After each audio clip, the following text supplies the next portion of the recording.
Everybody has experienced some form of trauma. It places beliefs that may or may not be in line with reality. Survivors of any type of tumultuous past have a higher stress tolerance for stress hormones. Even that concern is built on a scarcity model. That's assuming that in order to receive, you have to lose. As a leader, we have to kill some ideas. And one of the ideas that we need to kill is this idea that in order for us to be leaders, we need to be perfect. What's the secret weapon behind every top CEO and entrepreneur?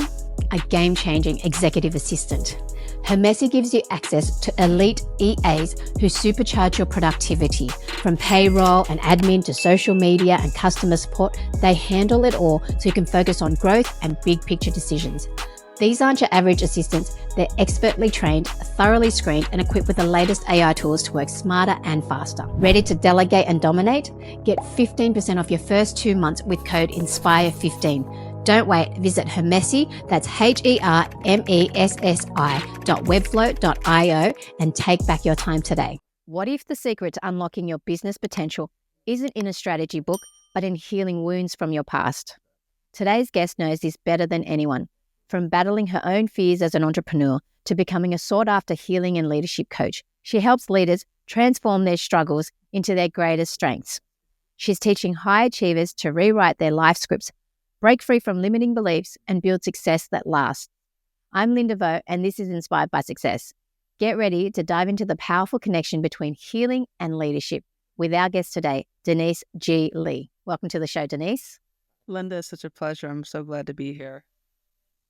In your experience, how do childhood experiences shape the way that entrepreneurs make their decisions? Because the trauma experience, it's just something that I'm really, really fascinated in because I've had a difficult upbringing and a traumatic, everybody's gone through trauma, but how does that shape the way that we make decisions and the way that we subconsciously do things in our everyday lives, whether it be business or a personal life? Well, first of all, I just wanted to say that almost everybody who's walked and talked and experienced life has experienced some form of trauma. And what I mean by that is a situation that questions what you're perceiving or what you're thinking of yourself. And as a result, it places beliefs that may or may not be in line with reality. So let me give an example. Let's say you grew up in a situation where you had a single mother, right? Situation. Fictitiously, right? There is a mindset, an idea in the absence of a father figure, men aren't reliable. I have to make the assumption that I have to be as strong and as gentle as my mother figure, as well as what I believe a man could be. So you're walking around with this idea of what that duality that's not even necessarily based on reality, right? And so how does that translate into the business world? Well, you might have to put up a harder exterior because you're based on fears of being viewed as inadequate, inferior, unworthy, because you've never had the idea of what does a strong male figure look like. It may cause you to find around people that cause you to think unworthy of yourself because it's a distortion of what ideas of what you think a man should be. As an example, when we don't have a full, complete picture based on extremely difficult, challenging, overwhelming situations, we try to fill in the blanks as human beings. And unfortunately, the situations not only compound, but exacerbate unhealed hurts and wounds. It happens a lot with people who are in help or healing positions. For example, doctors. They will take on patients that can't pay, won't pay, and they say, well, they need me, even though they're showing signs that they don't even want to get help. Happens with people who are lawyers as well. I see a lot of people who get into the personal injury because they had a family member that was injured because they experienced a traumatic effect they never really resolved. So we see it so many times in different professional settings where the original impetus of starting the career or the path was because they didn't find any type of reconciliation from the old hurts and pains.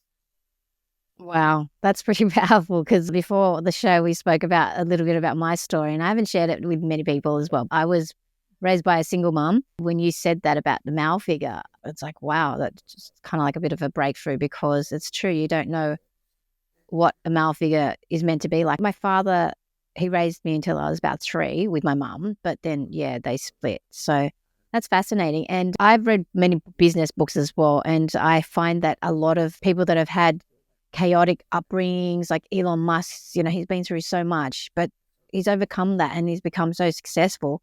And I've read other books. The last one that I just finished, it's called Never Enough, From Barrister to Billionaire by Andrew Wilkinson. And that was pretty powerful too. And I could relate to that because the chaos was there. It's always chaos. There's so many ups and downs and lots of learning involved. But I was drawn to that. Another book was The Shoe Dog by the Nike founder as well. That was one book I didn't want to put down because there's just so many roller coaster rides up and down.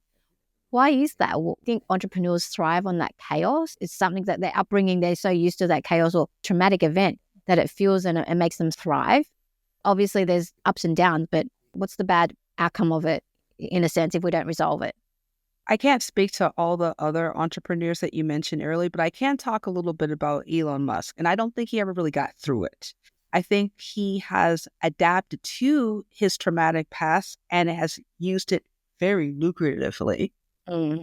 But I don't think he got through it. And let me explain when I say that. So everyone knows that he's from originally South African, right? And he was heavily influenced by his grandfather, I believe. His grandfather was a businessman, dreamed about had a bunch of ventures with aeronautics. And I didn't really hear a lot about his relationship with his father. I think It was it was very interesting. Yeah. It was very tumultuous, as you may recall. Yeah. Right. And then during his times when he was through PayPal and some of his other stuff, he was already showing signs of inability to be at rest, be at ease, always wanting to get a high of that. And so let me explain a very common situation that happens with trauma survivors is that they produce higher, everyone hears about cortisol, right? But we never talk about other hormones, like, for example, norepinephrine, adrenaline, dopamine. If you have had a higher amount of stress, right, you have been accumulating tons and tons of, it's kind of like a baby who just sips milk. Like, after a while, you get a taste for it.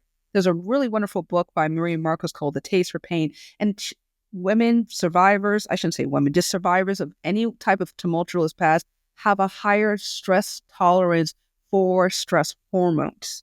The best way of explaining it is, when you're kind of walking down the street and you see usually somebody zipping down the road really fast, right? And it's usually a kid, right?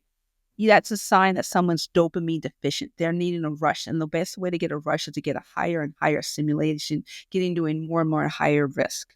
And when I read about the story about Elon Musk, it was always accumulation from one high risk situation from another. He has a penchant of sleeping with other people's wives. He has a penchant for not staying faithful in certain situations. It just seems to me that he has a high tolerance for risk, a high tolerance for uncertainty. And in this society, we laud it because no risk, no reward, right? But in reality is what's fueling the desire for more and more increased danger. That's the question. I'll never forget a few years ago, Musk was in a feuding war. There were some boys trapped and he was talking about getting a submarine. You would recall that story. And the whole world was like, shh, be quiet, act like a normal person, right? And he just started getting into a bitch fest. And you could just tell it was a little bit beyond like just bravado. Yeah. Calling the other guy gay or pedo. I don't know. It was a pedo or something like that. It was just a whoa. Yeah, it was a little off the control. And so to answer your question, like what happens? Like, well, one or two things happen. You either get a prize, right? You get rewarded if it goes the right way, or there's a price. You get ostracized. And in some cases, he's gotten great prizes, but then also he has great price tags. For example, he's estranged from one of his children. He has a lot of enemies. Even though he owns X, he's a troll of his own platform. Like, so there's a lot of weird things happening. A Do you lot of think that's weird things happening as a result of his trauma that was never really healed, if that makes any sense. Yeah, that's true. And that's the actions speak for it as well. So the entrepreneurs that have actually made success from that chaos, from that pain, from that trauma, how can we leverage that, but also find the balance between that and being more self-aware, the damage that can also come from not healing? It really all depends on their perspective as well as the people that are around them. Like, think about it this way. I was having a really interesting conversation with my husband the other day, and I was throwing out some food, right? And this was a few years ago. I shouldn't say a few years. This was like in the beginning of our marriage. And I was throwing some stuff away. I didn't want to eat it. And he said to me, "What are you doing? The farmers would be upset at the fact that you're wasting this food." And I said to him, "The farmers got paid already, honey. Yeah. They don't care whether or not I use the food or eat it all up. Where did you learn this?" And he said, "Well, I got it from my brother." I said, "Why did your brother say that to you?" "Well, because he was upset I was wasting food." I said, "Was it even necessary for you to eat all that food at the time? Did you even question whether or not it made sense?" He says, "No, I didn't." When we don't question the things that we hold up, we prize, we can either go to self-destruction, there's no other way to say it, or we can go into this cocoon where we surround ourselves people that echo back what we think. We know as human beings, we tend to fall into little echo chambers, right? For sure. We see it all the time online. And so what happens if we're around people who don't have a capacity or willingness to examine the thoughts they have, it usually reinforces usually bad things. And we see it all the time, even on social media within business circles. And I'll give you a perfect example. This happened this morning, Linda. I was scrolling on LinkedIn, and somebody, it was a person, doesn't matter who it is. He said the first three lines was, "I'm 45. I retired 15 years ago. Why?" And I'm laughing to myself because, first of all, right, if you're not thinking too deeply, you think, oh, he must have been doing life right. He was 28, right? But if he's retired, why is he making posts asking for money through his sales, like his coaching business? But if you are just around people who amplify greed and insecurity and fear, you'll just get roped into stuff like that. Wait, elaborate on that for me. I've got to process that. Are we attracting those people based on what we put out to the world? Yeah. You're attracting back. If you never question what you hear, the erroneous beliefs get amplified. And then you start getting into situations, chasing shiny objects, buying stuff based on erroneous ideas and premises. And It happens all the time, and nobody questions it. To improve ourselves, we need to get to a deeper level. Does that require some therapy? Does it require spirituality and healing work? What are your thoughts on that? Or is it a blend of both? Like, I know we have to self-reflect on that, but this is like something I'm fascinated about, the trauma, because I have successfully been able to use my pain as the fuel. And I've seen other entrepreneurs too, like Layla Hamosi. She talks about all the stuff that she's been through, but she's channeling all that energy into a more positive way. And it's seems to be getting her great results as well. But I've spoken to another guest that also said that if that pain and that ambition comes from a wounded place, it's not a healthy place to be. It's not healthy. If you're channeling it from a healed place, then there's so much potential there. But I think some people use that to drive them, that pain, that like my pain that I've overcome and had to experience. I use that to drive me. That makes me really ambitious and determined sometimes.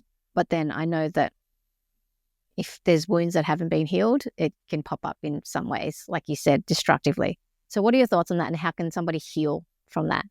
Oh gosh, there's so much to bite off from. And I want to make sure that we're answering the deeper question behind the question is, if we try to erase the pain, right, we can erase our passion in the process. Exactly. That's why I like that. I'm scared that, I've heard other entrepreneurs talking about it too. Once they're healed, where would this drive come from? Will I still have this ambition and drive? Because a lot of entrepreneurs have that too. But if you're working on healing yourself, just say for me, if I'm going into the spiritual healing and meditation, is that still going to water down my drive and ambition and make me less productive? You know what I mean? Even that concern is built on a scarcity model. That's assuming that in order to receive, you have to lose. And I even Elaborate. question that. Who even said that? Who even Well, okay, let's think about it this way. Again, we as human beings, we think through this all or nothing business, right? We think that in order for us to accumulate some type of knowledge, some other type of other information kind of has to wash away. Like, think about it when we were in grade school, right? And I remember vividly when I first started learning how to write, they say never start a sentence with the word but, right? Or and. Don't do that, right? And then you learn a few grades into it, like, oh, no. That's not what we meant. We just want you to, like, you can't start with a but and an and. We just don't want you to use as a crutch. Oh, and you're thinking, I have to constantly, in order to learn, I have to unlearn certain things. And that's not how professional development works. That's not how spiritual, emotional development works. You don't just toss one thing aside in order to gain new information. What you do is just do a update. The best way of explaining it is like, think about your cell phone, right? You're always getting updates, right? There's always pushing updates. Like when you're trying to play like Sudoku and then you get an update pushed through your phone. Just at the moment you're just right at the one. Anyway, the point I'm trying to make is that you're always having new updates. That doesn't mean that the phone can't be like, you can no longer use it. It just means like new information is loaded on something else. And that's how our minds work. Just because you're learning more about how you were affected doesn't mean it changes your ideas about who you are. It may change the direction of where you go, but that doesn't necessarily mean that it means that your fire gets diminished. If anything, when I think about all the years that I've been learning about traumas and addiction, it's actually been refined and amplified. Okay, that's a different So perspective. it's not scarcity. Never think just because you're dealing with, and to answer the question about what do I go? Do I do spiritual work? Do I do holistic work? It really depends on who you are and what ebbs and flows with you. I remember the beginning of my recovery journey, I didn't really do a lot of spiritual work. I did mostly yoga and massage and more somatic body work, right? Walking around in nature. And then as I got more comfortable physically, I got more receptive to spiritual approaches. Then I got into more mental. Then I went back to somatic. Then I leaned heavily into spiritual work. Everybody's different. There's no hard and fast rule about how to heal. So Tell that's us about another your. rule that I want to say really quickly is that erase the hard and fast rules. Okay, I like that.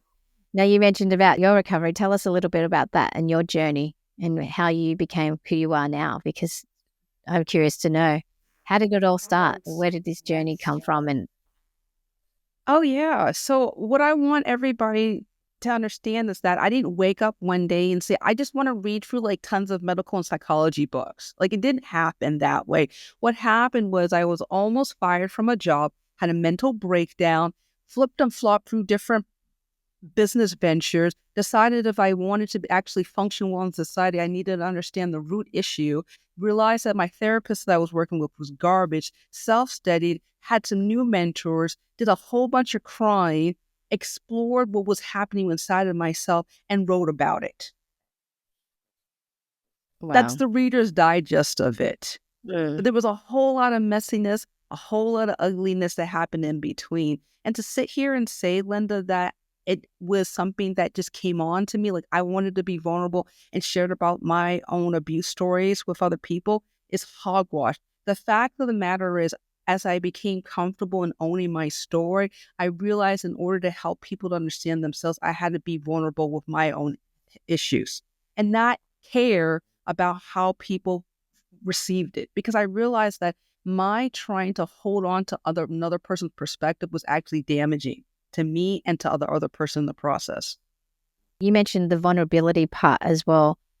A lot of entrepreneurs don't like to show their vulnerability. And me, for example, is one of them, because especially when you're a leader and you're a leadership role, you have to be, the one that people look to. But a lot of people, well, me, for example, I don't like being vulnerable. And it's something that I'm used to. But my partner and I was talking about it. He said that you've been closed up for all these years, and it's very hard for you to open like your heart.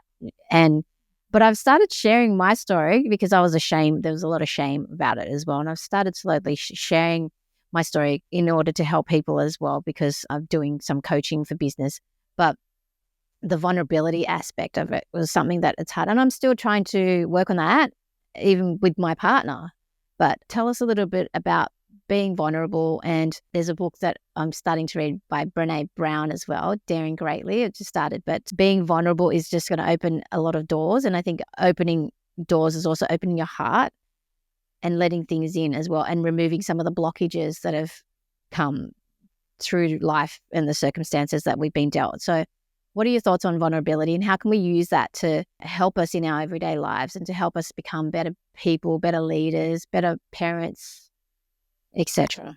Brene Brown is actually local to me. She is in Austin. I forgot if she's actually in Austin, but anyway, she's local in the Austin, Texas area. And the reason why I mentioned her is not because I know her, we've ever had spoke, is because she has been very inspirational for many people because of the fact that she's been open and transparent about her family dysfunction, open about her alcoholism, open about the fact that when her TED Talk blew up, there's a whole bunch of people just certainly discovered what she did, her research work, and made her feel afraid and ashamed that things that not would be viewed as honorable, especially as someone who is a licensed clinical social worker, like how can you not be perfect, especially if you have all of this knowledge? How can you talk about going to therapy yourself?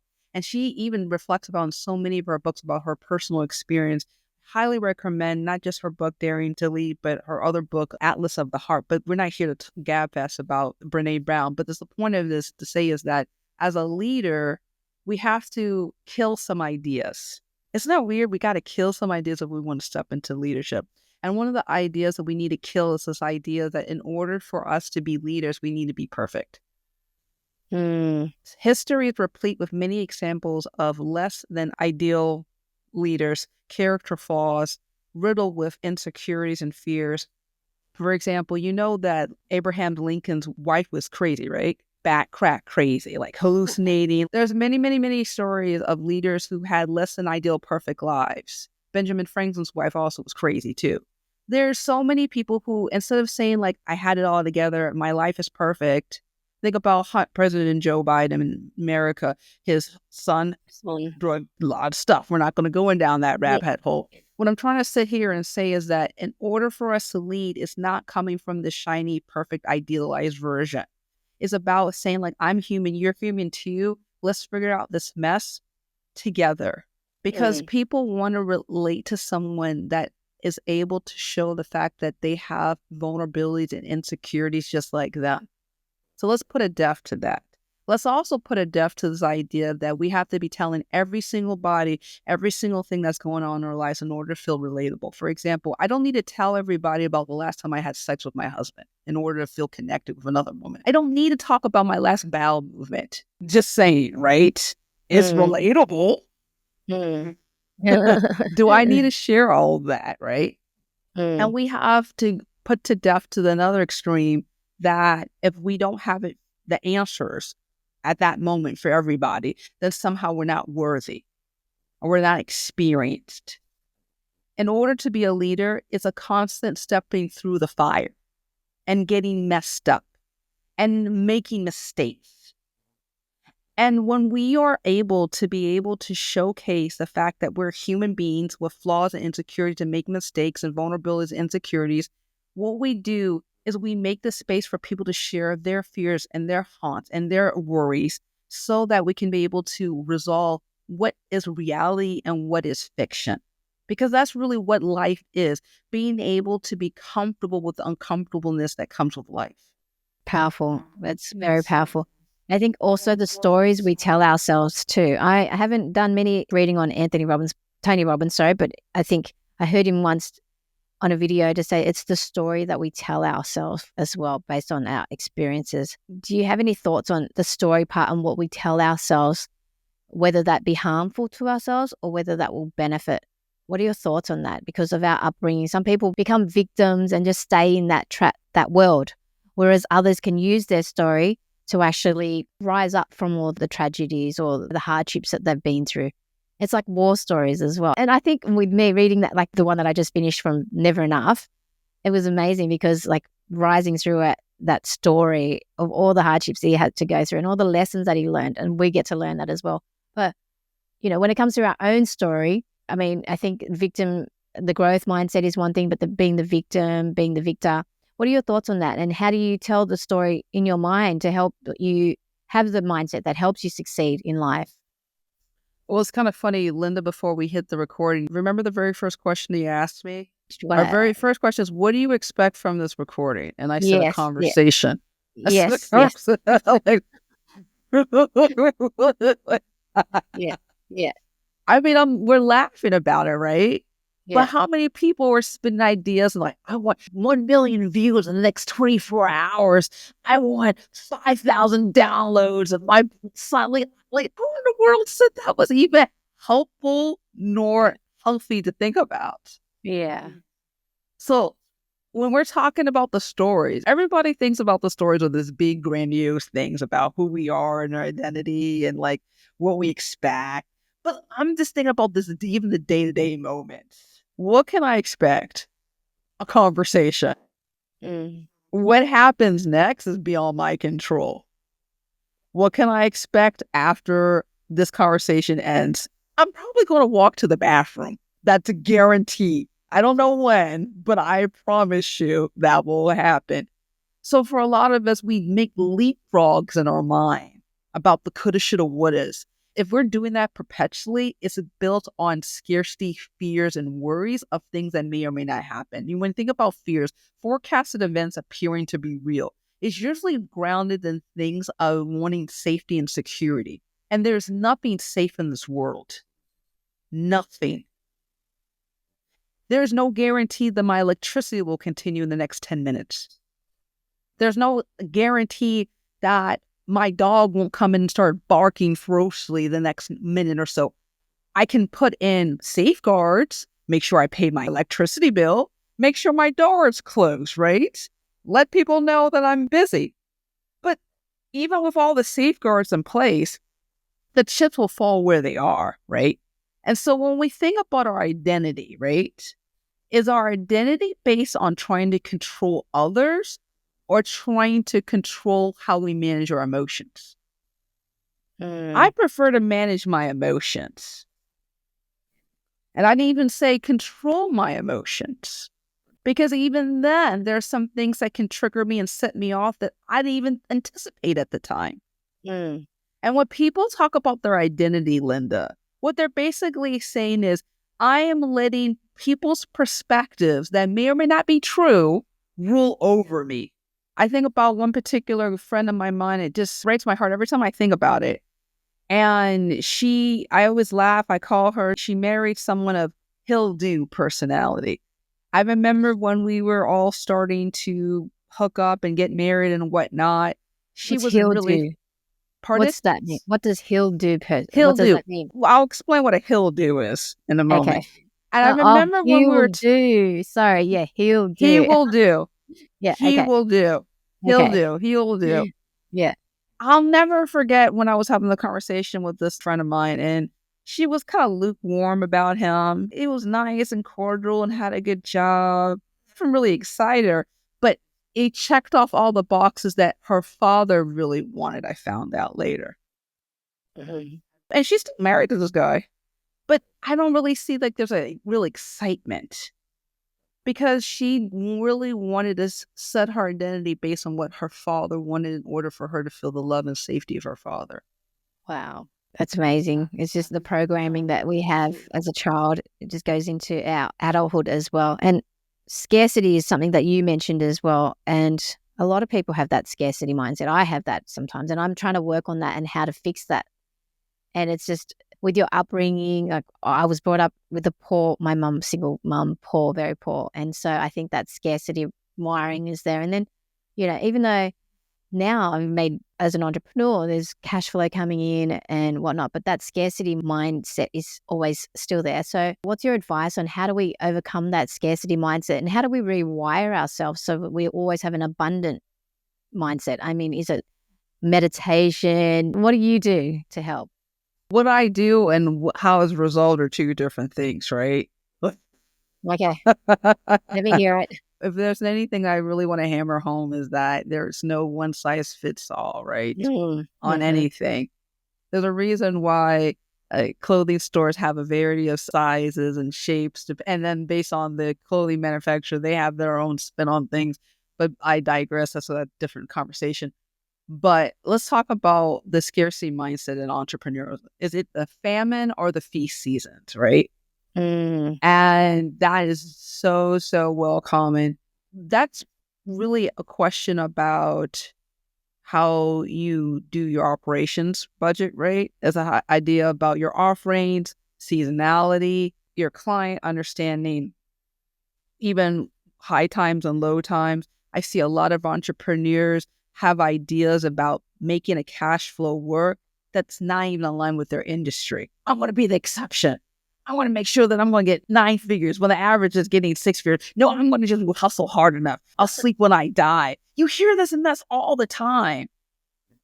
And it's like, I'm not even trying to bust nobody's bubble, but if you're trying to feel secure when you purposely put yourself in tenuous situations, it's no wonder you're popping Pepto-Bismol every night, right? Mm. So the scarcity mindset, it has to be coupled again with understanding reality, understanding your temperament, understanding your risk, understanding the environment that you're in. There's a lot of moving parts that are coming on. But most people who start their entrepreneurial journey is because they're trying to escape their present reality. And they're unprepared and unsupported in order to deal with the wild, wonderful roller coaster that is with owning a business. And if you can't handle that kind of ride, get a real job. I just, Yeah, I'm just, sure. I, Yeah, it is a roller coaster at times. Yes. if you don't understand the fact that it takes a minimum 5 to 10 years to get any type of stability or traction going on, you don't have what it needs to be an entrepreneur. I'm just being honest with you. I wish somebody would explain it. What if I just took this course? What if I just, maybe you don't need no more courses. Go get a job until Yeah. your cash flow stabilizes. And if your cash flow has stabilized and you're still feeling anxious, then it's a question of asking you again, what is your perception on what's happening? Are you feeling like you can never have enough? I'll never forget, Linda, in the beginning of my entrepreneurial journey, I had a coach and she would always talk about sending messages about how much cash flow she had for the day, how many sales that she had for the day. And I remember even when she's like, well, I'm trying to hit 1 million by blah, blah, blah. And she did. She hit her target. And she's like, now I'm trying to get 8 figures. It's never going to be freaking enough because the carrot is always moving. And the fact of the matter is that she never learned to feel comfortable because she always tried to meet or exceed her lifestyle to create this image in order to attract more people that were also based on a scarcity mindset. So it was a self-perpetuating blob of chaos and confusion. And a lot of people don't realize they get sucked into the vortex until it's too late. Wow, even billionaires and multimillionaires have that scarcity mindset too, because in that book that I was talking about, a lot of them just compared themselves to their neighbors who have 16 bathrooms and a mansion, and it was still not enough. And I guess that is, no matter how wealthy you are, even if you're a multimillionaire or billionaire, you can still have that scarcity mindset, right? As long as you're aware of that too. So how do we overcome that? And how do we break free from that scarcity mindset? This is where it's going to get rough for some people, right? Because I know some of you guys are listening have like 9 podcasts downloaded. You've subscribed to like 50 people on your emails, and you're always trying to circle through at least 4 books on rotation. And so when you think about it, right, you got a lot of voices telling you divergent ideas that may or may not even be lined up with your reality, your situation. Well, if you just think hard enough, if you just put a manifesting board on, whatever else like they tell you to do, and then you're always wanting more and hungering because they keep telling you that the fact that you're not feeling hunger means that you're not working hard enough. Wow. So what do you do, right? You don't want to slack off and just watch Mm. Netflix specials all day, right? You want to put that pedal to the metal and keep it going. But here's my question. If what you're consuming is making you more anxious, is it really helping you at all? The goal to the elimination of scarcity is elimination. That's nice. That's nasty. Because what I'm doing is I'm saying, wait a minute, like in order to learn, right, you got to hear different voices, right? But what if you're listening to a whole bunch of voices that are making you anxious? Well, maybe you need to be listening to people who make you less anxious and more focused. Only you know what that voice looks like. Yeah, I think fulfillment comes into play there too, whether or not you're fulfilled. Because as entrepreneurs, we always want more and more. The next target, you hit your target, you hit your goals, then you want more. The next one, next year would be higher. Obviously, we always want growth and we want to excel and become better versions of ourselves as well. But I think a key part of it is having that fulfillment, inner fulfillment as well, and knowing that you can be fulfilled and happy. That's, to me, success is like that, achieving these goals, but also being fulfilled in multiple different aspects, whether that be health, spirituality, fitness, relationships, and family. That's for me personally, but that fulfillment part is one thing. Well, let's think about it this way, Linda. Everybody talks about happiness, right? I want to be happy or happy. When you think about it, happiness depends usually on what happens. Partners not acting a fool, happy. Car running, happy. Bank It's account looking right, fleeting. Yeah. right? So again, I'm trying to place my safety and security based on things I can't control. When we think about what's enough, right? What's enough to be fulfilled? Are we basing it on things on what other people tell us or what makes us feel secure enough to put our head to the pillow and not wake up 5 times a day in a cold sweat? So when I even challenge when people say their version of what fulfillment is, what their version of happiness is. And I don't even really want to talk about happiness. I want to talk about joy. And joy is accepting who I am and what my situation is, regardless of what happens around me. And as an entrepreneur, you're always going to want to hunger and want more. But is what I want fulfills me at this present time?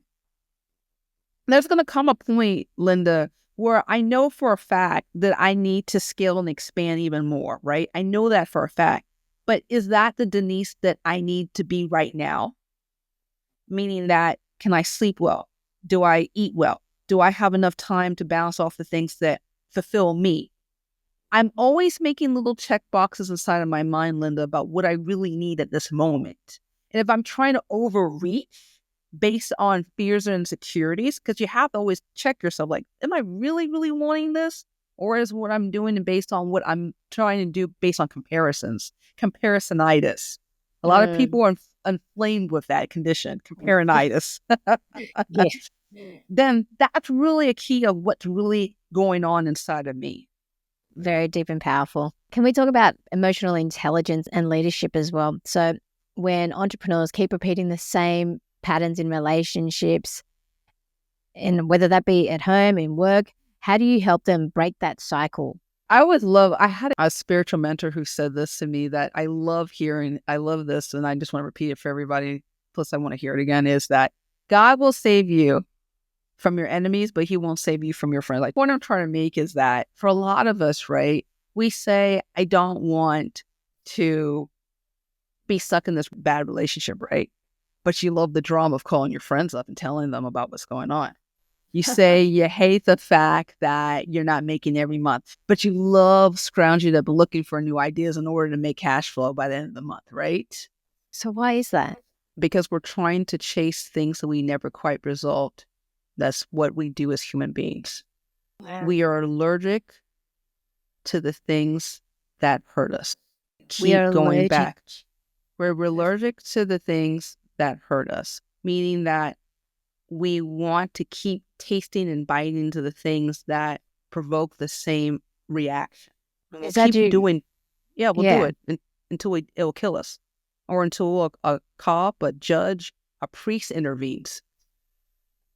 Or until we're aware of it, self-aware of it. And even if we are self-aware of it, unless we do something about it, I guess.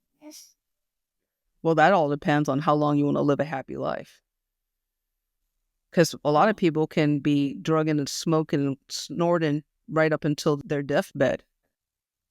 There's a book by Dr. Joe Dispenza, and he talks about the stress and that stress hormones. We are addicted to that. We get used to it and we get addicted to it as well. So it's all about rewiring your brain, especially when you know that it's not good for you as well. But I have to digest that and process that. That's very interesting as well. What's your advice for setting boundaries as well at work and a relationship? Finding that balance, setting boundaries, whether that be at work or at home, without damaging the relationship. Well, you asked the question about emotional intelligence. So emotional intelligence, right? There is a wonderful book by Daniel Goleman. He wrote Emotional Intelligence and Social Intelligence. I recommend you reading both. But anyway, when we're talking about this emotional intelligence, right, EQ, we're talking about our ability to relate, understand, process, and respond appropriately. Ready to revolutionize your content game? Meet Modern IQ, the AI tool that creates SEO optimized, plagiarism free blog posts with just one click. No more writer's block or endless hours of content creation. Generate high quality articles that boost visibility, save time, and slash marketing costs.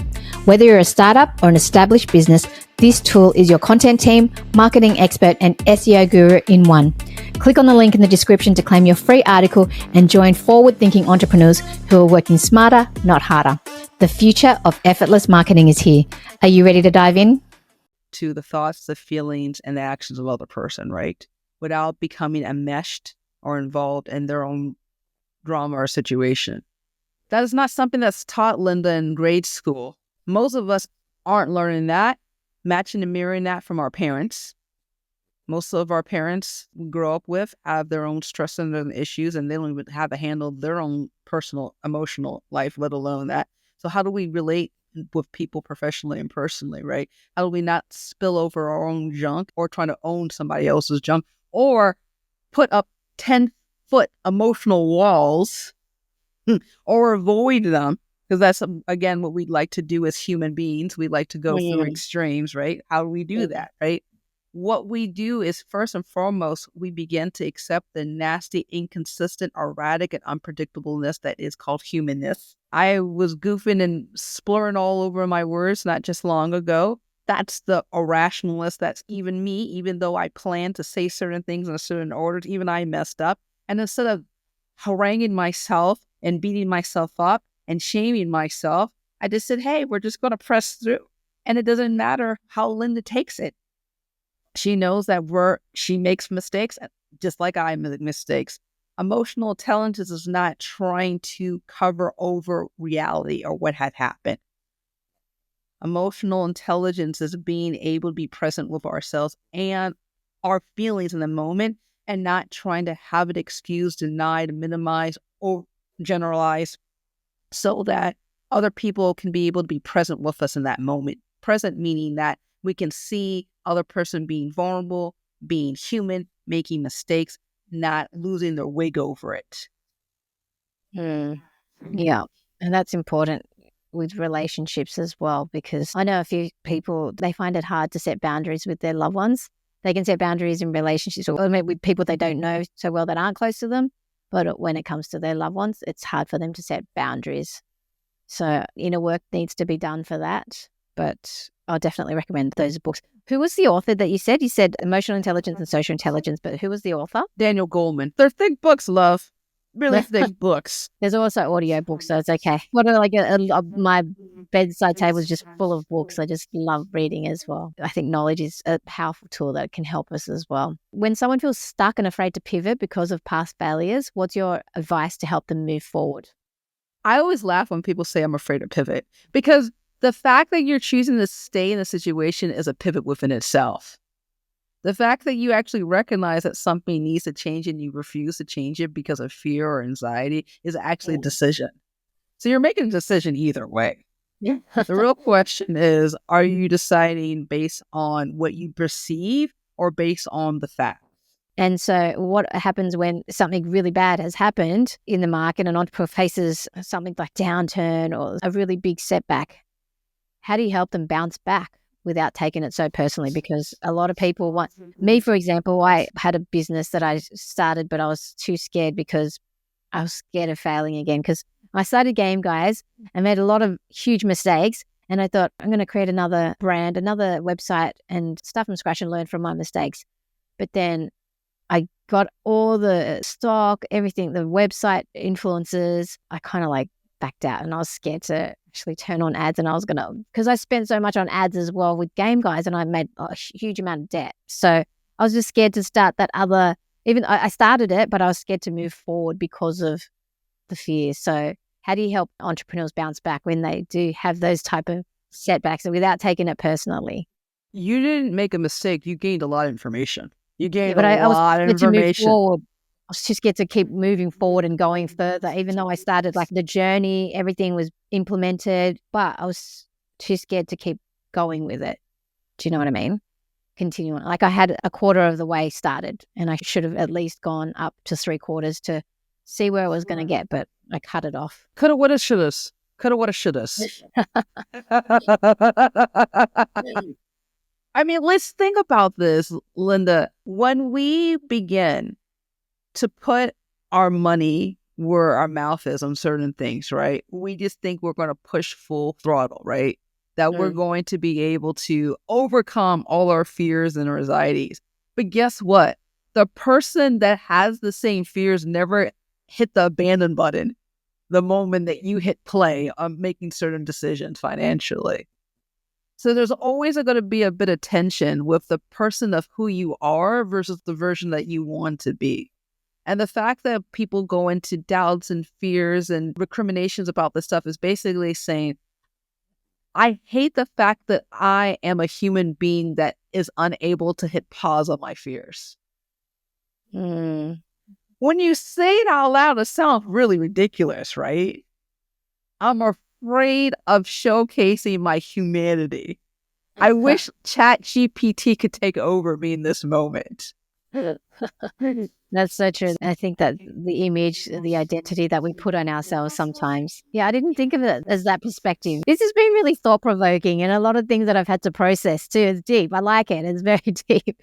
So, guys, if you're watching on YouTube, please let me know in the comments what resonated with you the most. And it's just so many different things that have been valuable, and flipping the script and the perspectives as well. So it's been great. Let's talk about legacy and long-term vision.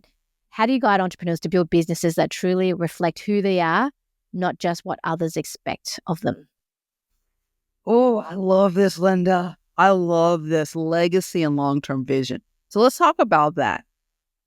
When we usually make legacies, right, it's based on ideas, right? Based on values, what we envision, right? And when we drop dead, what's going to happen, carry forward.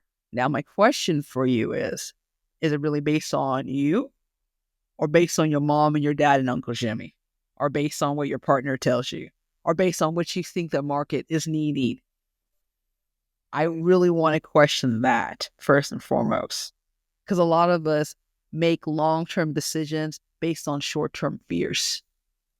I give the perfect example of, there was a really wonderful book that came out. It's not a new book. It was Benjamin Franklin's Last Bet. And basically what he did is he had this idea of this 100-year endowment that, based on the funds that he would have, he would put in, and it would be going toward entrepreneurs, and it would be going to helping people who don't have a silver spoon in their mouth. It could be enterprising, and it would be self-funding through people would fund in and would get money, and then it would keep the funds going to helping other people. Now, is that endowment still working right now? It was based on his own experience growing up, not being able to be educated, right? Now, to some extent, someone would say it was success. Someone would say the money was misappropriated. The point I'm trying to make is that he made a vision based on his own upbringing and his own situation. What happens next is beyond your control. So if I would say to make a vision, I would say to make something that was a legacy, it would be not necessarily based on your pain, but based on who you want to help in the future. I truly believe most entrepreneurs who are successful are always focused on how can I make the ideal version of another person's life better? How can I do it? We don't have crystal balls. We can't predict everything, but at least we can make sure that we can make it a little bit better. And it doesn't have to be drastic with an endowment or dropping a lot of money. It could be about mentoring. It could be about being intentional with the conversations we have with certain people within our sphere of influence. It could be about making sure that we make very careful, deliberate moves about who we interact with in business. Legacy has to be a big, showy, dramatic thing, but it has to be intentional and it has to be coming from a place of awareness. Because of a lot of us, we can go down a path doing certain things that aren't necessarily based on healing, but from a place of hurt. Wow. Yeah, that's something to think about too. And I guess the people that have also healed, like I hear it with podcasts, like Lewis Howes, he always talks about his healing journey as well. But other entrepreneurs talk about helping the person that they once were. So making that type of an impact. And that resonates with me deeply as well because, I haven't gone deep into what type of legacy. Yes, I want to leave something for the kids and make sure that they're looked after as well and build something for them. But then you also want to teach your kids to fish and fend for themselves. But another part of me also wants to leave that impact and help people that have gone through what I've been through, the younger version of me too. So there's different aspects of what type of vision and legacy you want to leave, which is pretty deep. I have to process what you said. I mean, this is powerful. I'm going to definitely listen to this again. What do you think sets apart entrepreneurs who create lasting impact from those who burn out? Well, here's the thing though. You can be an entrepreneur that creates a lasting impact and is also burning out in the process. I think about the former CEO of Zappos, Tony Heitch, HCI, I'm bastardizing that poor man's name. Anyway, he died a very horrific death. He built his company based on happiness. He wanted to make sure that his employees were happy. Like he actually cared about people. He went above and beyond like the normal stuff that CEOs would do in order for people to want to stay. Like, for example, he would pay people to leave within a year if they weren't happy. Like, what CEO would like offer cash money? I think it was $2,500. He would do a lot of different fun parties. He would connect with like his people on the ground level. That was unheard of. And that's no surprise why Amazon sucked up Zappos, because it just was a happy place to work and to be around. Unfortunately, his desire to making other people happy was masking his mental health issues. Toward the end, he got hooked up around a bunch of drug addicts.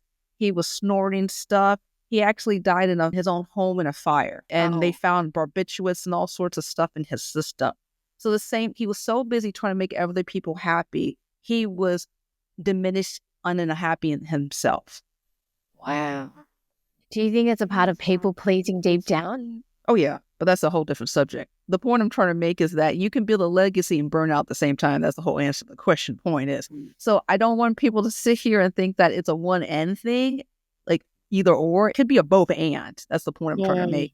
And so the question that you have to be asking yourself is, what is the root reason of why I'm trying to build these certain things? I know that you have a passion for helping people in the correctional facility, people who are coming out of the system. We're not going to go into the reasons behind that, but you have a passion for it. But you also have a passion for helping other people in your community. Does it mean that you have to zoom in and only focus on one person? Or does it mean you dilute your efforts?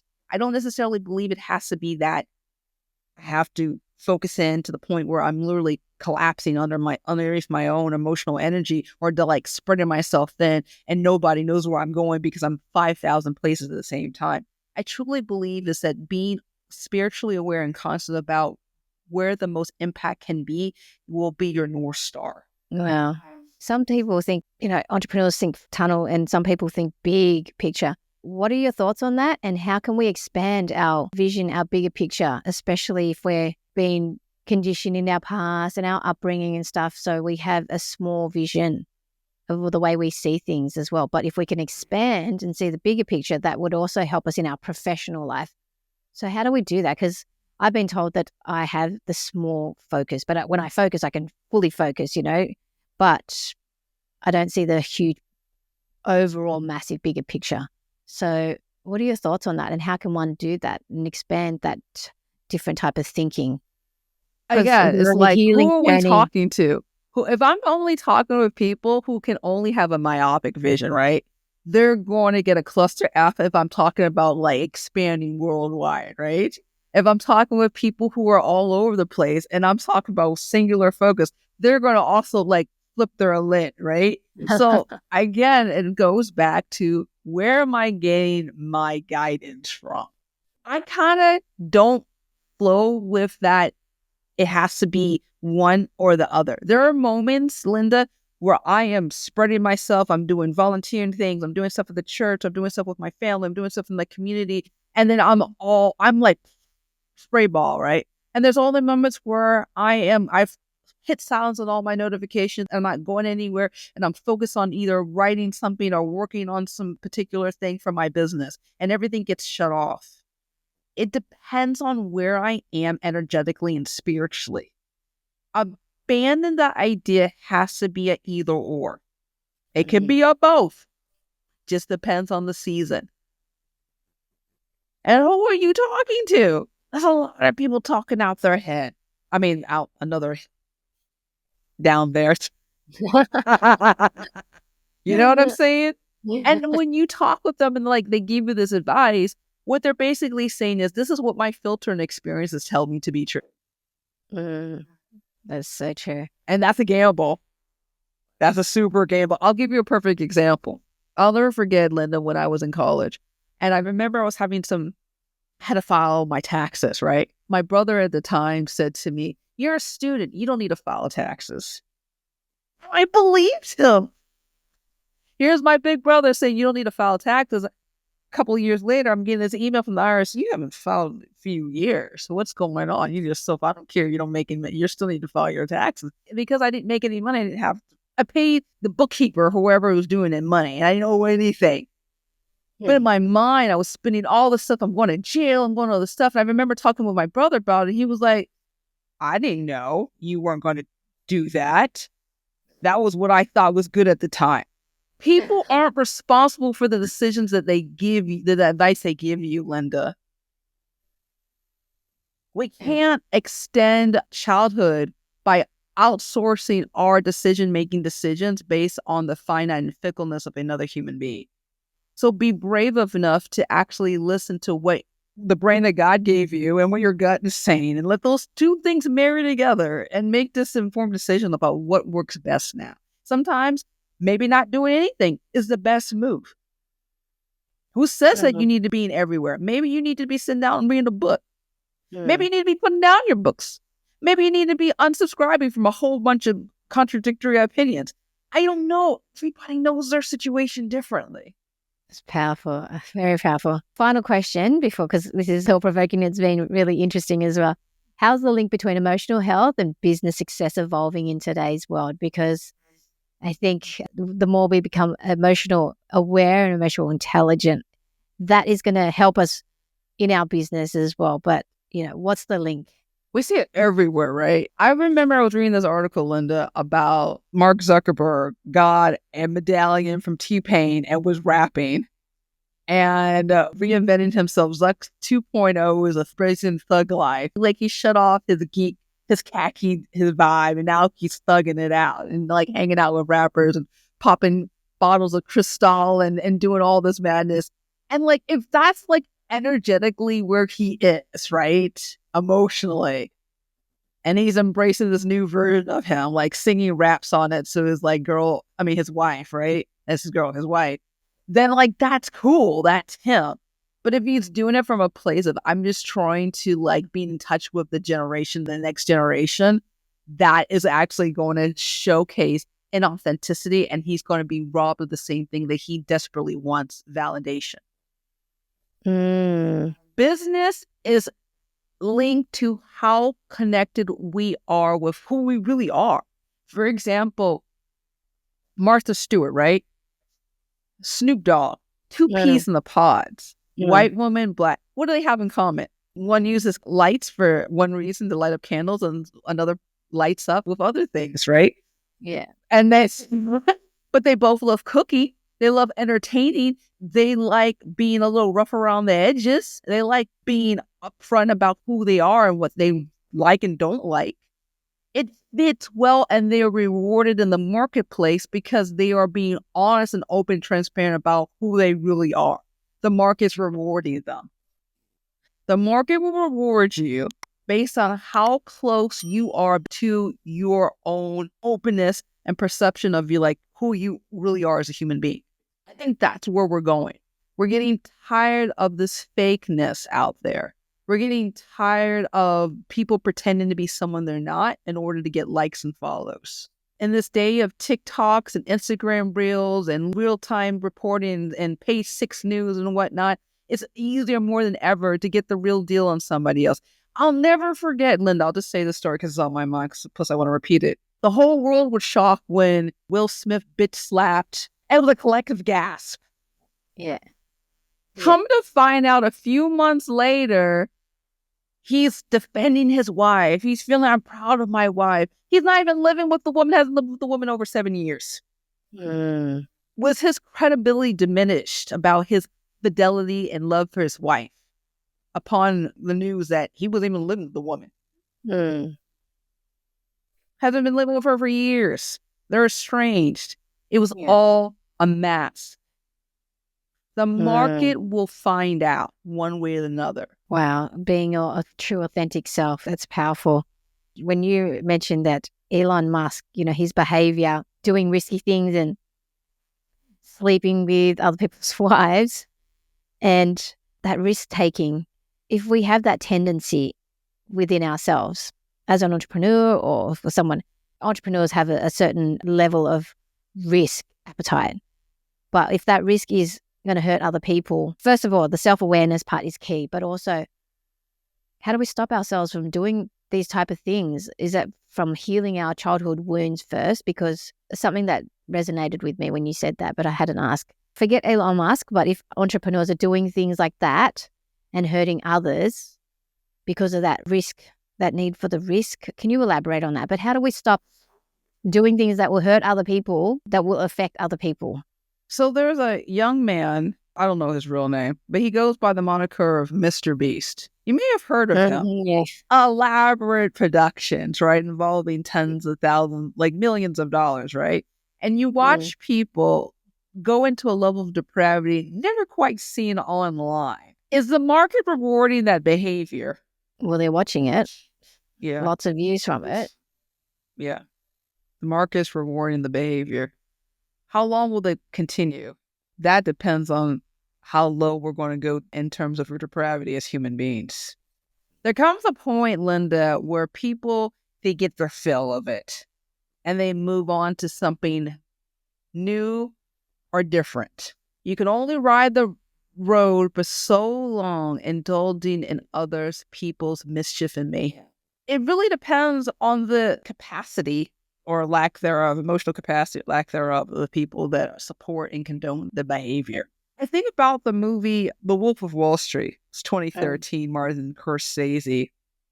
It was kind of a black comedy about the escapades of Jordan Belfort in the late 80s, early 90s, and the hookers and the drugs and the defrauding and all this stuff. But he went to jail. Yeah. The party went over. He went to jail and is now a motivational speaker. And he basically saying, I did a lot of bad stuff. I don't condone it, but it is what it is. And he's kind of spun off into a career within himself. The market got tired of him doing certain one things and he pivoted and he did something else. I truly believe that there comes a point where we have to ask ourselves, before the market responds, how long can we sit with the behavior that we're doing, for better or for worse? That's the individual call. And I'm not sitting here and saying that you or I are involved in depraved things. Clearly we're not, right? At least on my end. At least. But the point I'm trying to make is that, right, we all make decisions, Linda, that are based on helping, hurting, fear, greed, or love. That's deep. And it's all about being conscious and aware of that. and the market will respond appropriately over time. I love that. That's very deep and impactful. Have you got any key messages that you want to leave our audience with? This has been a really powerful conversation, very, very deep and thought-provoking, which I love. Hopefully you guys found it valuable as entrepreneurs as well. But yeah, is there anything that you want to share with us before we end this? A lot of us as entrepreneurs, we start off in our business because we have an idea about disruption, right?